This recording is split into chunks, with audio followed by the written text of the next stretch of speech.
Ladies and gentlemen, in every conversation something deeper stirs beneath the words. Behind polite smiles and casual questions, a quiet drama unfolds, the dance between power and vulnerability, between authenticity and control. We live in a world of mirrors and masks. Most people don't speak their true intentions, they clothe them in clever language. But there are moments, subtle and quiet, where a question is not a question. It is a tool, a probe, or worse, a trap. Today I want to show you 5 such questions. They may seem harmless, even caring. But when used with intent, they reveal a deeper motive. Why are you so sensitive? At first it sounds like a simple question, maybe even a concern cloaked in curiosity. But beneath its surface lies a subtle attack, a reshaping of your emotional truth. When someone asks this, what they are really saying is that your emotions are too much, too inconvenient, too loud for their comfort. They are not truly asking, they are indicting. This phrase is not an invitation to share, but a warning to shrink. It suggests that your reaction is not only exaggerated but illegitimate. That something must be wrong with you for feeling things as deeply as you do. But sensitivity is not a weakness, it is perception. It is a heightened awareness, an attunement to the invisible shifts in energy, tone and meaning. Sensitive people notice what others overlook, the way a voice trembles just slightly. The way a smile doesn't quite reach the eyes. The silent tension that hums between words. To feel deeply is not to be fragile, it is to be awake. And in a world that glorifies numbness and noise, those who feel are often made to feel like outsiders. So when someone asks why you are so sensitive, what they often mean is, why do you notice what I hoped you wouldn't? Or why does your truth unsettle the version of reality I prefer to maintain? This question is often used to deflect responsibility. Instead of addressing the harm that may have been caused by words or actions, the focus is flipped. Now, it is not the comment or behavior that's at fault. It is your reaction. This is a classic maneuver of emotional evasion. The one who speaks avoids introspection by shifting the spotlight onto you, as if your reaction is the real problem. It's a sleight of hand, a psychological misdirection, a subtle manipulation that leaves you wondering whether your experience was real, whether your pain was justified, whether perhaps you are just too much. But where does this internal doubt come from? It arises because we have been conditioned over and over to distrust our own emotional signals. From childhood many are told not to cry, not to make a scene, not to be dramatic. We are taught to prioritize harmony over honesty, to mute ourselves for the comfort of others. So when someone suggests we are too sensitive, it hits a deep nerve, one laid bare by years of self-doubt and quiet self-betrayal. And if we are not conscious of this dynamic, we may retreat into silence, shrink our presence, apologize for our own humanity. Yet sensitivity is often a mirror, one that reflects the discomfort others have with their own emotions. To confront someone's pain requires emotional maturity, courage, and empathy. For some it is far easier to pathologize the other's response than to face their own impact. So when they ask, why are you so sensitive? They are not seeking understanding. They are building a wall. A wall that protects them from accountability, from vulnerability, from their own unfinished inner work. In truth, asking someone why they're so sensitive is rarely about them at all. It's a projection, a shadow leaking out into the open. It is the unacknowledged fear of intimacy, the unspoken dread of confrontation, the refusal to meet another person in the rawness of feeling. And when this question becomes a pattern, it is not merely ignorance. It becomes a tactic, a way to dominate emotional space, to control the narrative, to train someone over time to second guess their own presence, to doubt their very nature. This kind of subtle emotional warfare is not loud or obvious, it's slow, quiet and corrosive. It wears down the psyche not in a single blow but in 1,000 small dismissals, until you begin to preface every sentence with, I'm sorry, and every feeling with maybe I'm overreacting. Don't you trust me? The question lands softly but carries with an invisible weight, a pressure not always immediately seen, yet deeply felt. It appears, at first, to be an invitation toward closeness, a reaching out from one soul to another, as if asking for reassurance or connection. But beneath its surface lies a more complex mechanism. It is not simply about the presence or absence of trust, it is about coercion, about urgency, about bypassing the natural pace of emotional safety. In its phrasing it implies that trust is something that must be proven now on demand, or else something vital will be lost. It speaks not to patience or mutual respect but to a need for control, and in this way, it ceases to be a question and begins to act as a test, a trap, a subtle manipulation disguised as vulnerability. Because true trust cannot be forced, it is not currency to be exchanged in moments of doubt, nor is it a shortcut to intimacy. Trust, real trust, is not a switch that can be flipped by demand, but something that arises in the quiet hours of presence, in the small and consistent actions over time, in the spaces between words where someone feels safe enough to be seen. When someone asks, "Don't you trust me?" what they are often doing is skipping that process entirely. They are no longer waiting for you to arrive at trust on your own.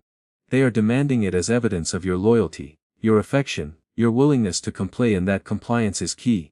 Because at the core of this question is often an unstated purpose. Not to connect, but to persuade, to pressure. To steer your decision toward a direction they have already chosen. It's rarely asked when there is true openness between two people. It's asked when resistance arises. When one person wants something the other is not yet ready to give, when a boundary is being drawn and one party feels entitled to cross it. In that moment, your hesitation becomes inconvenient, your caution becomes an obstacle, your discernment becomes an accusation. And they will try to make you feel as though your carefulness is a betrayal rather than a form of self-respect. The implication is that if you don't immediately grant your trust, you are the one harming the relationship. It turns the focus away from the original concern, whether their actions are worthy of trust, and instead redirects it to your perceived failure to offer it. This is a psychological inversion, a flipping of the emotional script where the burden of proof is no longer on them to earn your trust, but on you to justify your hesitancy. In this way your natural intuitive pause becomes something you feel the need to apologize for. And your boundaries start to feel like accusations rather than acts of personal clarity, but trust is not blind obedience. It is not an absence of questions. It is not something that should require emotional blackmail to secure. When trust is real, it does not need to be defended or demanded. It reveals itself in the steadiness of actions, in the consistency of presence, in the way someone makes space for your uncertainty without rushing to erase it. To ask for trust in the form of a challenge is to miss the point entirely. It suggests that the other person's role is not to feel safe, but to make the other feel safe, even when something feels off, even when there is reason to wait, even when the soul is quietly signaling that something must be examined. And so when this question arises, not gently, not as a conversation, but as a wedge, a way to disarm your caution, it is not your lack of trust that should concern you, but the urgency with which someone is trying to secure it. Because the one who insists you must trust them now is often the one who has not yet earned it, or worse, the one who fears what your clear vision might reveal if you take just a little more time to look. Were you really going to make a big deal out of this? The words arrive with a familiar sting, cloaked in casual indifference, disguised as reasonableness, yet vibrating with a subtle dissension meant to diminish, to silence, to disorient. It's a question that doesn't seek clarity, but seeks to reshape your reality, to collapse the ground beneath your feet, so that what once felt valid now feels excessive, exaggerated, unworthy of expression. At its core it is not a question at all but a judgment disguised as dialogue. A rhetorical device designed to push you back into the corner of compliance, to make you question the very foundations of your emotional response. What is being implied is that your reaction is disproportionate, your feelings unjustified, your boundary an inconvenience. It suggests that the issue at hand is not the original offense or violation, but your insistence on naming it. Your refusal to let it pass unnoticed. The real transgression in their eyes is not what was done but the fact that you are reacting, that you are standing up, that you are unwilling to remain silent. In this way the question becomes a tool of emotional erasure, an attempt to invalidate your perception by reframing it as hysteria, drama, or oversensitivity. The person who asks this is not necessarily shouting or storming out, in fact their tone is often calm, calculated, disarmingly rational. That's what makes it so disorienting. Because when someone responds to your pain with a cool detachment and a suggestion that you are overreacting, it forces you to doubt the internal compass that led you to speak up in the first place. You begin to wonder whether you misunderstood, whether you were too quick to feel hurt, whether maybe, just maybe, it wasn't such a big deal after all. This is how the slow erosion begins, not through grand acts of aggression, but through the small, repeated denials of your inner truth. This tactic is insidious because it appeals to your desire to be reasonable, to avoid conflict, to maintain harmony. It exploits your own empathy, your own tendency to second-guess yourself before accusing others. And in relationships, whether personal, professional, or familial, this kind of question functions as a warning that if you continue to press the issue, you will become the problem. Not the behavior. Not the boundary that was crossed. But you, the one who dared to name it, to hold it up to the light, to ask for repair or recognition. It also subtly introduces the idea that silence is maturity, that letting things go is a sign of strength, that making a big deal is childish or emotional or petty. But who defines what is big? Who decides what deserves attention and what doesn't? Often, the ones who benefit from your silence are the very ones who convince you to maintain it. They would rather preserve the appearance of peace than confront the discomfort of accountability.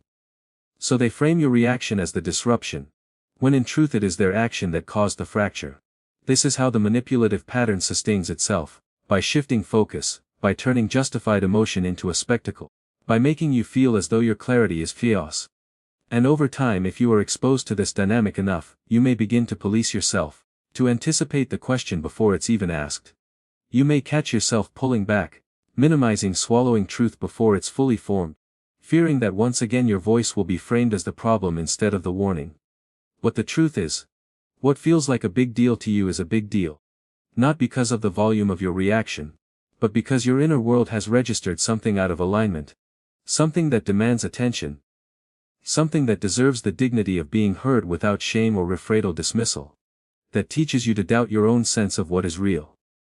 After all I've done for you. The words are soaked in resentment, delivered with the heavy weight of emotional history, as though a ledger has been kept in secret and is now being opened, line by line, against you. At first, it may sound like a plea for appreciation, a reminder of past support, an appeal to gratitude. But underneath it functions as a powerful lever of guilt, a quiet threat masked as sentiment, a subtle form of control designed to make you feel indebted, small, and disarmed. This question does not come from a place of unconditional giving but from an internal transaction that was always quietly keeping score. It's not about kindness or love, it's about return on investment. The moment you resist, disagree, or assert yourself, the emotional currency that was once freely given is suddenly held up as collateral. The generosity that once felt pure is now revealed to be a kind of contract, unwritten but expected to be honored, regardless of your needs, boundaries, or evolving truth. What was once offered in moments of tenderness is now used as a tool to silence your autonomy, to remind you that you owe, and therefore cannot refuse, cannot push back, cannot walk away without being made to feel like a betrayer. When someone says, "After all I've done for you," they are invoking history as a weapon. They are reaching into the past not to connect but to control, not to reflect but to bind. It places the focus not on what is happening now, not on the present moment where conflict or disagreement is alive, but on a selective, romanticized archive of their own self-image, a version of events where they were the giver, the savior, the one who made everything possible. And by doing so, they erase the complexity of the relationship, the times you gave back, the sacrifices you made, the mutuality that once existed but is now conveniently forgotten. This tactic is particularly effective, because it targets your empathy, your tendency to remember the good, your desire to be fair. It plants doubt inside your conscience, making you wonder if your resistance is a form of betrayal, if your decision to speak up is evidence of ingratitude, if your wish to grow beyond the dynamic is selfishness disguised as independence. It subtly reshapes the moral landscape of the relationship, so that your integrity becomes disloyalty and their manipulation becomes martyrdom. And often, this kind of question doesn't arrive in moments of actual crisis, but in the quiet resistance. When you say no, when you set a boundary, when you express a need that runs counter to their expectations. It's not the refusal that's being punished, but the shift in power. Your independence threatens the narrative they've built, a narrative where their giving has created a permanent claim over your choices, a lifelong entitlement to your compliance. By invoking the past, they are attempting to reclaim control over the present. To make your autonomy feel like a debt unpaid, it becomes even more difficult to navigate when the person truly has done things for you. When the history does contain real acts of support or sacrifice. That truth is what makes the guilt so believable, what makes the emotional hook so hard to untangle. But giving that comes with expectation is not giving. It's bargaining. Love that demands repayment is not love, it's leverage. And when your emotional reality is constantly measured against someone else's running list of favors, you are no longer in a relationship rooted in presence, but in a silent contract where every choice is weighed against a past you cannot rewrite. You begin to feel as though your actions are not your own, that every no must be justified with extraordinary care, that even the smallest expression of boundary must be filtered through the question of whether earned the right to have it. This is how self-abandonment begins. Not in grand acts of surrender, but in the quiet calculations of what you're allowed to feel, what you're allowed to ask for, what you're allowed to deny. Based not on your current truth but on someone else's memory of what they gave, and what they believe they are still owed. If you really loved me, "You would," is a phrase wrapped in intimacy but built on pressure, not affection. It wears the costume of closeness while quietly reshaping love into a conditional performance. A transaction in which your worthiness is measured by your willingness to comply. The statement does not come from love's true essence, which honors freedom and understanding, but from a deeper need to control, to bend the will of the other under the guise of emotional connection. At its root, this kind of questioning is not asking for proof of love, but submission disguised as loyalty. The moment this phrase is spoken, love is no longer an invitation but a demand. The one speaking it has shifted from sharing space with to negotiating for power over you, using your affection as leverage. It forces you into a position where you must prove your care through sacrifice, through silence, through the abandonment of your own needs, all while being told that doing so is simply part of loving well. And yet, love that requires you to betray yourself is not love. It is control masquerading as emotional closeness. This kind of manipulation is so effective because it plays on one of the most powerful instincts within human connection. The desire to be good to those we love. It strikes right at the center of your empathy, whispering that real love means doing what makes the other person feel safe, comfortable, validated. But when this phrase is used to override your boundaries, to guilt you into actions that don't feel right, to make you question your instincts or ignore your voice, then what's being asked of you is not an act of love but of surrender. And the more you complain under the weight of such statements, the more your sense of self becomes tangled in someone else's expectations. Often this phrase doesn't come as a shout or in obvious conflict, it arrives softly, sometimes even tearfully, presented in a moment of vulnerability that disarms your defenses. It sounds like longing, like need, like someone reaching out, but its timing reveals its purpose. It tends to surface exactly when you begin to assert yourself, when you hesitate, when you express discomfort or begin to reclaim space in the relationship. It appears as a last attempt to hold your attention, to draw you back in, to make you feel as though love is something be constantly earned, and prouder than given and received in mutual freedom. What's most insidious is how this phrase turns your capacity for care into a liability. The more you love, the more susceptible you become to this kind of manipulation. The deeper your bond, the more intense the guilt becomes when you even consider saying no. You begin to anticipate the emotional toll of refusal, not just the disappointment it may cause but the silent accusation it carries. If you love me you would. So you give. And give again, not because it feels right, but because the absence of giving feels like failure, like rejection, like the unraveling of something you've built your life around.